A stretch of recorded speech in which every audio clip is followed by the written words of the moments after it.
नमस्कार विद्यार्थियों, आप देख रहे हैं इट्स डिफरेंट एकेडमी। आज हम धरती की रक्षा विषय पर आए हुए अनुच्छेद को समझेंगे और जानेंगे कि परीक्षा में इसे लिखते समय किन बातों का ध्यान रखना चाहिए। सबसे पहले अनुच्छेद की शुरुआत देखिए। धरती हमारा एकमात्र घर है जो हमें जीवन के लिए आवश्यक वायु, जल, भोजन और प्राकृतिक संसाधन प्रदान करती है। बच्चों, ये अनुच्छेद का परिचय है। परीक्षा में हमेशा विषय का महत्व बताकर शुरुआत करनी चाहिए। यदि आप सीधे समस्या लिखना शुरू कर देंगे तो उत्तर उतना प्रभावशाली नहीं लगेगा। इसीलिए शुरुआत में यह अवश्य बताइए कि धरती हमारे लिए क्यों महत्वपूर्ण है। अब आगे लिखा है, आज बढ़ते प्रदूषण, वनों की कटाई और प्राकृतिक संसाधनों के अत्यधिक दोहन के कारण धरती का संतुलन बिगड़ता जा रहा है। यहाँ लेखक धरती को होने वाली समस्याओं और उनके कारण बता रहा है।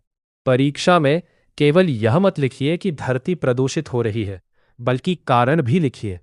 प्रदूषण, वनों की कटाई और प्राकृतिक संसाधनों का दोहन जैसे शब्द बहुत महत्वपूर्ण है। याद रखिए, अच्छे शब्दों का प्रयोग करने से उत्तर अधिक प्रभावशाली बनता है और परीक्षक पर अच्छा प्रभाव पड़ता है। अब अगली पंक्ति देखिए, यदि समय रहते हम इसके संरक्षण के लिए प्रयास नहीं करेंगे तो आने वाली पीढ़ियों को अनेक कठिनाइयों का सामना करना पड़ेगा। बच्चों, यहां भविष्य के परिणाम बताए गए हैं।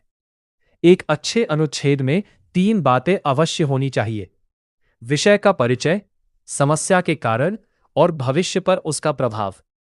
यदि आप इन तीनों बातों को अपने उत्तर में शामिल कर लेते हैं तो आपका अनुच्छेद काफी मजबूत बन जाता है और अच्छे अंक प्राप्त करने की संभावना बढ़ जाती है। अब अनुच्छेद का सबसे महत्वपूर्ण भाग आता है, समाधान। धरती की रक्षा के लिए हमें अधिक से अधिक वृक्ष लगाने चाहिए, जल और ऊर्जा की बचत करनी चाहिए तथा प्लास्टिक के उपयोग को कम करना चाहिए। ध्यान रखिए, परीक्षा में केवल समस्या लिखकर अनुच्छेद समाप्त नहीं करना चाहिए। समाधान लिखना बहुत जरूरी है।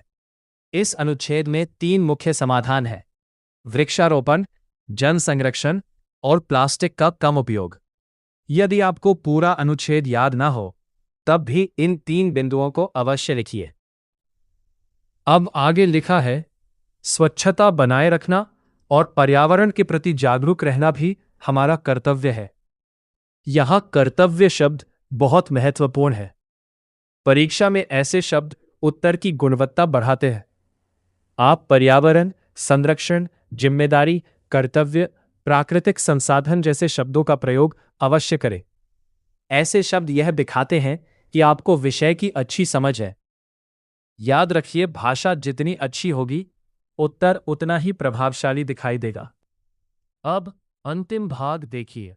धरती की सुरक्षा केवल सरकार की जिम्मेदारी नहीं, बल्कि प्रत्येक नागरिक का दायित्व है। बच्चों, कई विद्यार्थी केवल सरकार को जिम्मेदार बताते हैं, लेकिन यह अधूरा विचार माना जाता है। एक अच्छा उत्तर वही होता है जिसमें यह बताया जाए कि पर्यावरण की रक्षा करना हम सभी का कर्तव्य है। जब आप प्रत्येक नागरिक का दायित्व जैसी पंक्तियां लिखते हैं तो आपका उत्तर अधिक परिपक्व और प्रभावशाली बन जाता है। अब अनुच्छेद का निष्कर्ष देखिए।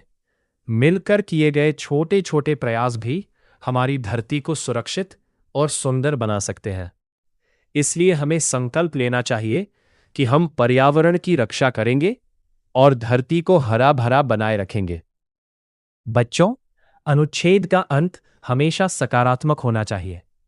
निष्कर्ष में संकल्प, प्रेरणा या संदेश अवश्य दीजिए।